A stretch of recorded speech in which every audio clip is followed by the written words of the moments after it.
जहानाबाद में एक ऐसा स्कूल है जिसके बारे में सुनकर आप हैरान हो जाएंगे।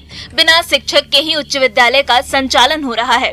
जी हाँ, मध्य विद्यालय घेजन को 2014 में उत्क्रमित कर उच्च विद्यालय में प्रोन्नत किया गया था। इसके बाद छात्र छात्राओं का नामांकन भी शुरू हो गया, लेकिन शिक्षकों की नियुक्ति नहीं की गई। विभाग ने कागजी आदेश पर मध्य विद्यालय के एक शिक्षक को विद्यालय संचालन की जिम्मेदारी दे रखी है। सवाल पूछने पर जिला शिक्षा पदाधिकारी ने बताया कि हाई स्कूल में शिक्षकों की कमी है। ऐसे में मिडिल स्कूल के शिक्षकों को ही हाई स्कूल में भी सेवा देने का निर्देश दिया गया है। वहीं उच्च विद्यालय का सभी कार्य एक शिक्षक को देखना पड़ता है। ऐसे में जाहिर है यहाँ नियमित शैक्षणिक कार्य तो संभव नहीं हो पाता है। हालांकि फॉर्म रजिस्ट्रेशन और नामांकन की प्रक्रिया विधिवत तरीके से की जाती है। उच्च विद्यालय में अब एक और शिक्षक की नियुक्ति हुई है, पर उन्होंने अभी तक कोई योगदान नहीं दिया है।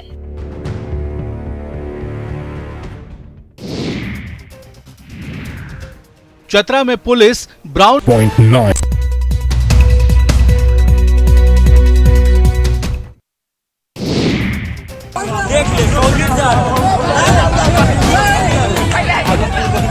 भागलपुर में गंगा का जलस्तर घटने के साथ ही तेजी से कटाव शुरू हो गया है। जिले में लगातार घरों के गिरने व खेतीहर जमीन कटने का सिलसिला जारी है। अब तक न जाने कितने लोगों के घर और जमीन गंगा नदी में समा गए हैं। सबौर प्रखंड के इंग्लिश गांव में तेज कटाव से लोगों में दहशत है। सड़क, खेत और घर सभी गंगा में समा रहे हैं। कटाव के कहर को देखकर लोगों में दहशत है। चंद सेकंड में पूरा घर गंगा में समाने का वीडियो भी सामने आया है। ये देखिए कैसे नदी किनारे बना घर ताश के पत्ते की तरह बिखर कर गंगा में समा गया। लोग अपनी आंखों के सामने अपने आशियाने को उजड़ता देख परेशान हैं। तस्वीरों में साफ देखा जा सकता है कि कैसे घर के साथ साथ हरा भरा पेड़ भी गंगा ने लील लिया। गंगा की विनाश लीला देखकर क्षेत्र में हाहाकार मचा हुआ है। लोग प्रशासन से उनके घरों को बचाने के लिए गुहार लगा रहे हैं।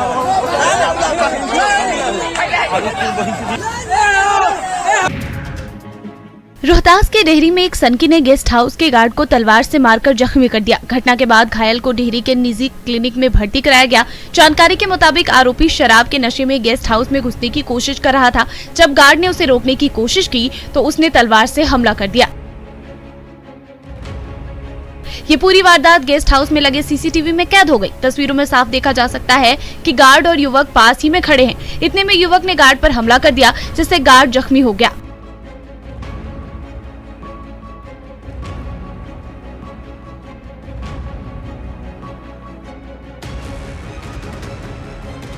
हमले के बाद गार्ड भागने लगता है। गार्ड इतना डर जाता है कि खुद को कमरे में बंद कर लेता है। ये सारी घटना गेस्ट हाउस में लगे सीसीटीवी कैमरे में कैद हो गई। बताया जा रहा है कि आरोपी पहले भी कई घटनाओं को अंजाम दे चुका है। फिलहाल पुलिस ने आरोपी आनंद कुमार ओझा को गिरफ्तार कर लिया है और आगे की कार्रवाई की जा रही है।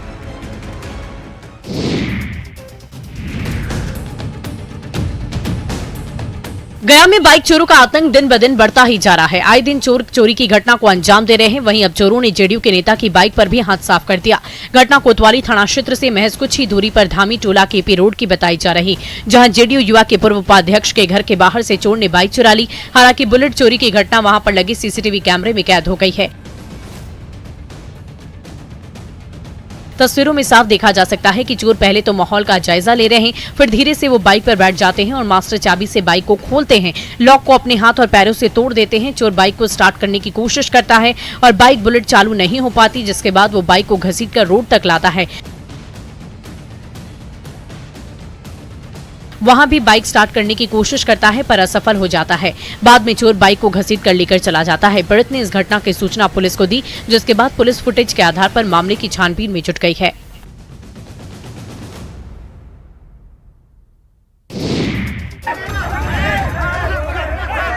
आरा से एक वीडियो सामने आया है जो सोशल मीडिया पर बड़ी ही तेजी से वायरल हो रहा है। न्यूज़ 18 इस वीडियो की पुष्टि नहीं करता, लेकिन सोशल मीडिया पर दावा किया जा रहा है कि वायरल वीडियो में आरजेडी के कार्यकर्ता एक दूसरे पर मुक्का बरसाते नजर आ रहे हैं।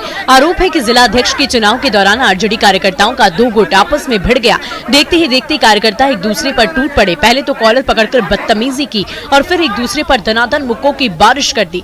दरअसल आरोप है कि 16 सितंबर को आरा के एक प्राइवेट रिजॉर्ट में ही आरजेडी के जिला अध्यक्ष का चुनाव हो रहा था। था। एक तरफ वर्तमान जिलाध्यक्ष बिरबल यादव की टीम थी तो दूसरी तरफ पूर्व में जिलाध्यक्ष रह चुके आदिब रिजवी की टीम। पार्टी संविधान के मुताबिक चुनाव के लिए निर्वाचन पदाधिकारी के तौर पर अनिल कुमार साधु को नियुक्त किया गया था, लेकिन चुनाव के दौरान नेता को चुनावी कार्यक्रम में नहीं जाने दिया जा रहा था। इसी मामले को लेकर दोनों खेमे आपस में उलझ गए और दोनों तरफ से कार्यकर्ताओं के बीच मारपीट शुरू हो गई।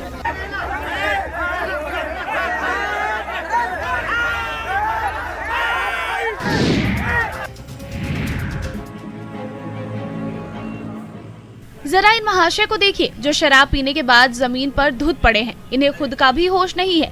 नशे का खुमार इस पर कुछ ऐसा चढ़ा है कि ये दुनिया जहान भूलकर जमीन सड़क पर लौट रहा है। शराब के नशे में हंगामा करते हुए लोगों की तस्वीर आए दिन सामने आती है, जिससे पूर्ण शराबबंदी का सवाल उठना लाजमी है। दरअसल रोहतास के डेहरी में सिंचाई विभाग का एक कर्मचारी शराब के नशे में सड़क पर गिरा हुआ पाया गया, जिसका वीडियो बनाकर स्थानीय लोगों ने सोशल मीडिया पर वायरल कर दिया। ये वीडियो शाहाबाद प्रक्षेत्र के डीआईजी के आवास के पास सड़क किनारे का बताया जा रहा है। वायरल वीडियो में लोग पियक्कड़ से पूछ रहे हैं कि शराबबंदी में शराब कहाँ मिल रही है, तो वो पता भी बता रहा है और लोगों को शराब खरीदने की सलाह भी दे रहा है। एक सरकारी कर्मचारी की ऐसी तस्वीर शराबबंदी पर कई सवाल खड़े करती है। हालांकि न्यूज़ 18 वायरल वीडियो की पुष्टि नहीं करता।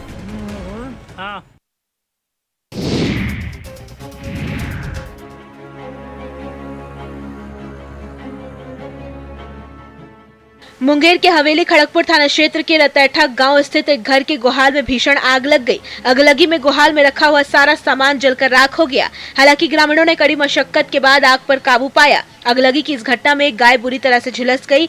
आग कैसे लगी और किस परिस्थिति में लगी, फिलहाल इसका कुछ पता नहीं चल सका है, लेकिन ग्रामीणों ने बताया कि पशुपालक गन्नौर ताती शाम को बथान से पशु को गोहाल में बांधकर खाना खाने गए थे। तभी अचानक आग की लपटें उठते देखकर गांव में अफरा तफरी मच गई। अफरा तफरी भरे माहौल में भीषण अगलगी की घटना में ग्रामीणों के द्वारा काफी मशक्कत के बाद आग पर काबू पाया गया। वहीं इस घटना में एक गाय बुरी तरह से झुलस गई, साथ ही गोहाल में रखे कई सामान जलकर राख हो गए। बताया जा रहा है कि इस अगलगी में लगभग 60,000 का नुकसान हुआ है।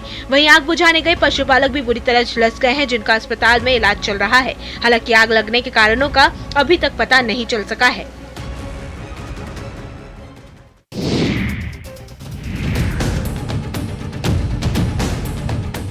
लगातार हो रही बारिश की वजह से गोपालगंज के इंदरवा बैरम गांव में बना अंडरपास लोगों के लिए मुसीबत बन गया है।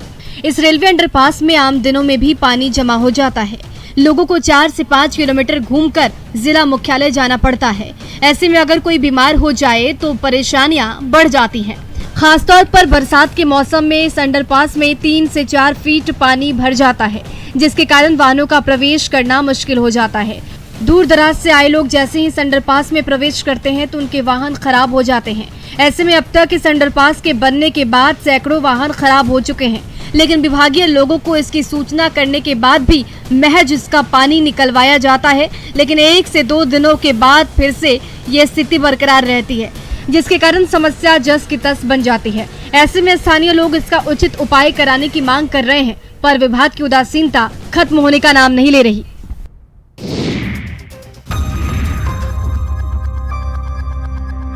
सीतामढ़ी में यूरिया और खाद की किल्लत बनी हुई है। खाद और यूरिया के लिए किसान दर-दर की ठोकरें खाने को मजबूर हैं। पिछले 8 सितंबर से बिस्कोमान के गोदाम में खाद नहीं है, जिसको लेकर किसानों में हाहाकार मचा हुआ है। बड़ी संख्या में किसान गोदाम पर आकर वापस लौट रहे हैं। बिस्कोमान खाद गोदाम के अंदर की तस्वीरें आप देख सकते हैं। पूरा का पूरा गोदाम खाली पड़ा हुआ है। किसानों का आरोप है कि अफसरों की मिलीभगत से दुकानदार अनाजों की कालाबाजारी में लगे हुए हैं। कई बार अनाजों की कालाबाजारी पकड़ी भी गई है, लेकिन एक्शन के नाम पर प्रशासन ने अब तक कोई ठोस कदम नहीं उठाया है। किसानों का कहना है कि खाद का स्टॉक नहीं होने पर एजेंसियों पर या तो ताला लटका मिलता है या फिर शटर डाउन मिलता है। वहीं प्राइवेट दुकानदार मनमर्जी के रेटों पर किसानों को खाद उपलब्ध कराकर मालामाल हो रहे हैं। ऐसा भी नहीं कि उच्च अधिकारियों को इस बारे में मालूम नहीं, लेकिन अधिकारी भी सब कुछ जानते हुए चुप्पी साधे हुए हैं। किसानों का कहना है कि अगर समय पर यूरिया खाद नहीं मिला तो फसल प्रभावित होगी।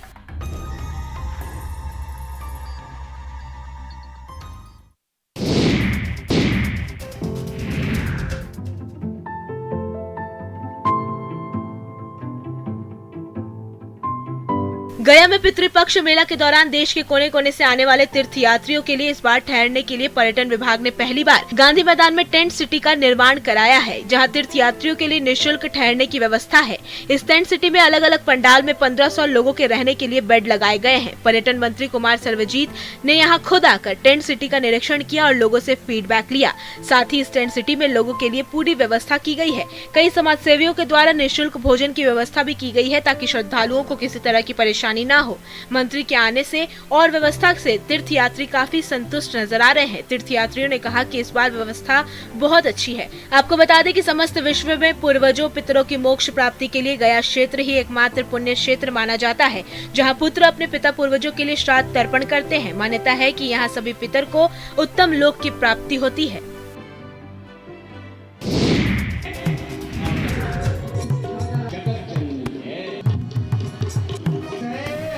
सजे धजे कलाकार और रामलीला का मंचन, यही है बिहार की खूबसूरती, जिसने आधुनिकता के दौर में भी कभी भी अपनी संस्कृति को नहीं छोड़ा। टीवी और फिल्मों के बढ़ते प्रचलन के बावजूद रंगमंच की एक अलग दुनिया है। इसके प्रशंसकों की तादाद आज भी कम नहीं हुई है। बक्सर में इन दिनों रामलीला महोत्सव का आयोजन किया जा रहा है, जहां भारी संख्या में बिहार और यूपी के दर्शकों की भीड़ जुट रही है। दरअसल बक्सर में रामलीला का आयोजन हुआ, जिसमें सैकड़ों की संख्या में लोग शामिल हुए। इस महोत्सव में भाग लेने के लिए मथुरा और वृंदावन से कलाकार आए हुए हैं। लगभग 100 सालों से चला आ रहा यह रामलीला महोत्सव आज भी बक्सर के साथ साथ यूपी के लोगों के लिए आकर्षण का केंद्र बना हुआ है। रंगमंच वो आईना है जो समाज में व्याप्त अच्छाइयों और बुराइयों का अक्स हूबहू लोगों के सामने पेश करता है। यही कारण है कि टीवी और फिल्मों के बढ़ते प्रचलन के बावजूद रामलीला महोत्सव की लोकप्रियता में कोई कमी नहीं आई है। कुल 21 दिनों तक चलने वाले इस रामलीला महोत्सव का समापन दशहरे के दिन रावण वध से होगा।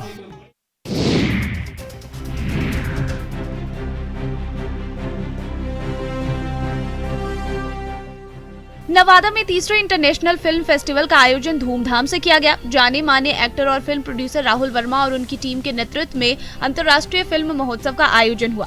फिल्म फेस्टिवल में 81 देशों के 89 भाषाओं में कुल 2900 फिल्में आईं। फेस्टिवल में मुख्य अतिथि के तौर पर बॉलीवुड एक्टर मुश्ताक खान और डायरेक्टर अनिल दुबे शामिल हुए। मुश्ताक खान ने राहुल के इस प्रयास की खूब सराहना की। उन्होंने कहा, इतने कम संसाधन में जो भी किया वो काबिले तारीफ है। उनके जमाने में इस तरह का प्लेटफॉर्म नहीं हुआ करता था, इसीलिए आज के उभरते हुए कलाकार, डायरेक्टर, प्रोड्यूसर के लिए एक अच्छा प्लेटफॉर्म है। वहीं इस आयोजन में बेस्ट शॉर्ट फिल्म अवार्ड मिट्टी और स्नीफर्स को दिया गया, जो सामाजिक मुद्दों पर आधारित फिल्म है।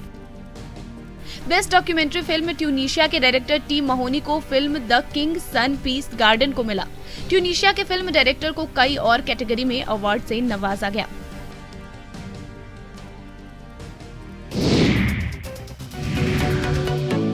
हो गई प्यार की जीत जब दहेज प्रथा पर भारी पड़ गई मोहब्बत और संजीत की हो गई करिश्मा। शादी के जोड़े से सजे इन दुल्हा दुल्हन को देखिए, जो साथ जीने मरने की कस्में खा रहे हैं। जब इन दोनों का प्यार परवान चढ़ा तो 2 जिलों की सीमाएं भी छोटी पड़ गई। बताया जा रहा है कि बेगूसराय की लड़की करिश्मा और खगड़िया के बेला सिमरी के रहने वाले संजीत कुमार का अफेयर काफी समय से चल रहा था। मोबाइल के जरिए इन दोनों में नजदीकियां बढ़ी और दोनों ने शादी करने का फैसला कर लिया। जब लड़की के पिता को इनके रिश्ते की भनक लगी तो वे लड़की के घर पहुंच गए और शादी के लिए 1 लाख कैश और 1 बाइक की मांग करने लगे, जिसके बाद लड़की के घर वालों ने रिश्ता करने से इनकार कर दिया। इसी बीच संजीत अपने प्यार को पाने के लिए बेगूसराय पहुंच गया और जहां उसने करिश्मा के परिजनों से बात की और फिर दोनों ने कोर्ट में शादी कर ली। संजीत का कहना है कि उसे सिर्फ करिश्मा चाहिए, उसे दहेज नहीं लेना है और आखिरकार ये दोनों प्रेमी दहेज की कुरीति को तोड़कर हमेशा के लिए एक दूसरे के हो गए।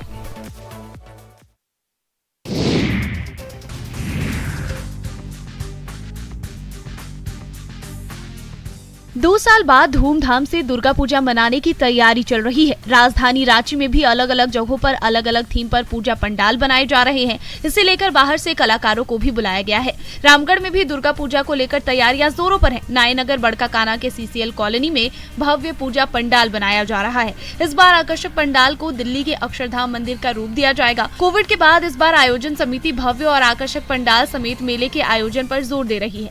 यहाँ का दुर्गा पूजा अपने आकर्षक पंडाल और साज सज्जा के लिए पूरे जिले के लोगों के लिए मुख्य आकर्षण का केंद्र रहता है। इस बार पंडाल और भी भव्य बनाया जा रहा है, जिसके निर्माण पर 7 लाख रुपए खर्च किए जा रहे हैं, जिसे बनाने के लिए बंगाल के कारीगर दिन रात मेहनत कर रहे हैं। हालांकि कोरोना काल में नवरात्र का रंग फीका पड़ गया था, लेकिन इस साल माता रानी के आगमन को लेकर भक्तों में खासा उत्साह है, इसलिए लोग तरह तरह के पंडाल बनाकर देवी के आगमन की तैयारी कर रहे हैं।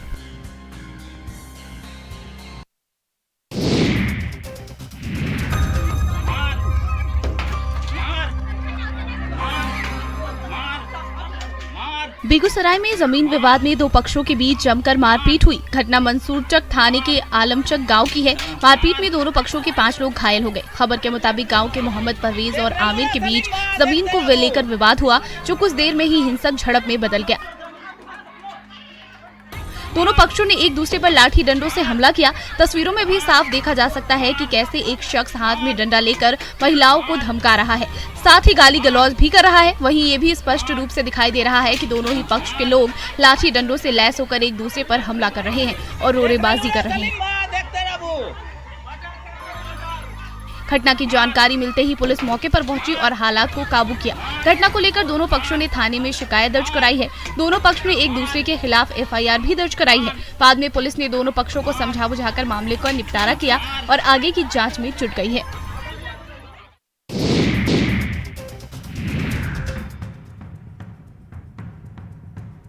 गोड्डा के युवा ब्राउन शुगर की गिरफ्त में लगातार आ रहे हैं। 2 दिन पहले एक कपड़ा दुकान से ब्राउन शुगर के साथ एक युवक पकड़ाया था, तो रविवार को कौड़ी बिहार रेलवे पुल के पास एक अंडर कंस्ट्रक्शन हाउस से ब्राउन शुगर का सेवन करने वाले और इसकी तस्करी करने वाले 8 युवाओं को पुलिस ने गिरफ्तार किया है। इनके पास से 1.5 ग्राम ब्राउन शुगर, 1 वजन करने की इलेक्ट्रॉनिक मशीन के साथ ही गांजे का सेवन करने वाले 5 चिलम भी जब्त किए गए हैं। दरअसल पुलिस को गुप्त सूचना मिली थी कि नगर थाना क्षेत्र के कौड़ी बिहार रेलवे पुल के आगे एक मकान में कुछ लोगों द्वारा ब्राउन शुगर की बिक्री और सेवन किया जाता है, जिसके बाद पुलिस पदाधिकारी के साथ दंडाधिकारी की प्रतिनियुक्ति कर वहां पर छापेमारी की गई और छापेमारी के दौरान 1.5 ग्राम ब्राउन शुगर और कई नशीले पदार्थ बरामद किए गए। बताया जा रहा है कि सभी गिरफ्तार युवकों की उम्र 19 से लेकर 24 साल तक की है। पुलिस ने बताया कि 8 में से 3 युवक ब्राउन शुगर के सेलर हैं, तो वहीं 5 इसके सेवन करने वालों में से हैं।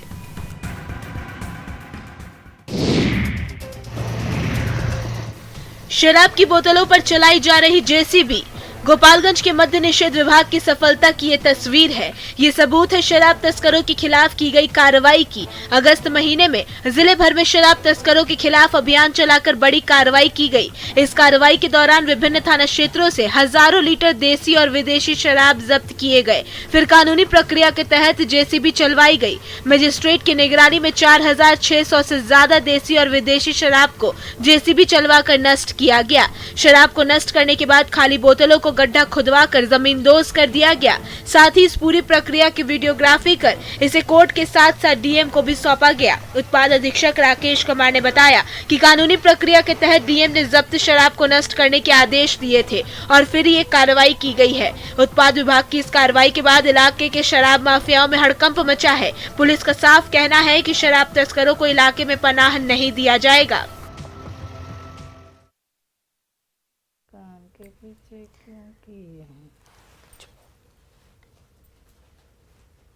ये बड़ी खबर आपको बता दें, राहुल गांधी के समर्थन में प्रस्ताव सामने आया है। बिहार कांग्रेस ने प्रस्ताव पारित कर दिया है। राष्ट्रीय अध्यक्ष बनाने के लिए यह प्रस्ताव पारित किया गया है। कार्यकारी अध्यक्ष अशोक राम का यह प्रस्ताव है। बता दें कि प्रदेश अध्यक्ष ने सहमति जता दी है। राजस्थान, छत्तीसगढ़ और गुजरात में भी प्रस्ताव पारित हो चुके हैं। राहुल गांधी पहले राष्ट्रीय अध्यक्ष रह चुके हैं। ये बड़ी खबर आपको बता रहे हैं। कांग्रेस के राष्ट्रीय अध्यक्ष को लेकर भी अब चर्चा हो रही है और इसी कड़ी में बिहार की तरफ से राष्ट्रीय अध्यक्ष बनाने के लिए राहुल गांधी का प्रस्ताव सामने आया है। कार्यकारी अध्यक्ष अशोक राव ने यह प्रस्ताव पारित कर दिया है। और इस पूरी खबर की अधिक जानकारी के लिए हमारे संवाददाता संजय कुमार हमारे साथ फोन लाइन पर जुड़ चुके हैं। संजय, क्या कुछ जानकारी है? इससे पहले भी राहुल गांधी राष्ट्रीय अध्यक्ष रह चुके हैं और इसी कड़ी में एक बार फिर से ये चर्चा का विषय बना हुआ है। जी देखिए, बिल्कुल, और बिहार कांग्रेस ने भी इस पर एक तरीके से कहते कि पहल शुरू कर दी है, मुहर लगा दी है प्रस्ताव पर। और आनंद फानन में जो भक्त चरण दास बिहार कांग्रेस के प्रभारी हैं, ये रविवार की शाम पटना पहुंचे थे और आज सदाकत आश्रम में बैठक आहूत की गई थी, जिसमें भक्तचरण दास थे, इसके अलावा जो सभी कार्यकारी अध्यक्ष थे और प्रदेश अध्यक्ष मदन मोहन झा थे, AICC के मेंबरान थे। और इन सब की बैठक में अशोक राम जो है, जो कार्यकारी अध्यक्ष है, उन्होंने प्रस्ताव लाया और राहुल गांधी को फिर से अध्यक्ष बनाए जाने को लेकर जो प्रस्ताव लाया गया उस पर प्रदेश अध्यक्ष मदन मोहन झा ने अपनी सहमति जताई। सारे नेता जो थे वो बैठक में जो शरीक थे उन्होंने सर्वसम्मति से इस प्रस्ताव पर मुहर लगाई है और बिहार कांग्रेस ने भी अब राष्ट्रीय अध्यक्ष बनने के लिए राहुल गांधी के जो मामला जो प्रस्ताव है उसको अपनी हरी झंडी संजय, ये बताइए कि राजस्थान, छत्तीसगढ़ और गुजरात के बाद अब बिहार में भी ये प्रस्ताव जैसे कि पारित हो चुका है, तो क्या ये तय माना जाए कि अब राहुल गांधी एक बार फिर से राष्ट्रीय अध्यक्ष होंगे? देखिए, उन्होंने तो अपनी तरफ से रजामंदी दे दी है। बहुत कुछ राहुल गांधी के ऊपर भी डिपेंड करता है कि वो इस प्रस्ताव को जो पारित किया गया उस पर कितनी अपनी रजामंदी देते हैं, देखना होगा। हालांकि जिस तरीके से राहुल गांधी लगातार अभी आप देख रहे हैं कि यात्रा कर रहे हैं और कांग्रेस के सारे नेता जो है इस यात्रा में लगे हुए हैं। इस बीच में प्रदेश के प्रभारी जो है भक्तचरण दास वो बिहार पहुंचे हैं और आज आनंद फानन में ये प्रस्ताव बिहार कांग्रेस की तरफ से पारित किया गया। तो निश्चित तौर पर अब कांग्रेसियों ने अपनी मंशा जता दी है। अब ऐसे में राहुल गांधी का क्या रुख है वो बहुत कुछ उस पर डिपेंड करता है। जी, बहुत बहुत शुक्रिया संजय, हमारे साथ जुड़ने के लिए, तमाम जानकारी के लिए। तो ये बड़ी खबर आपको बता रहे थे, राहुल गांधी के समर्थन में बिहार कांग्रेस ने भी अब प्रस्ताव पारित कर दिया है। राष्ट्रीय अध्यक्ष बनाने के लिए ये प्रस्ताव पारित किया गया है। कार्यकारी अध्यक्ष अशोक राम का ये प्रस्ताव है, प्रदेश अध्यक्ष ने भी सहमति जता दी है।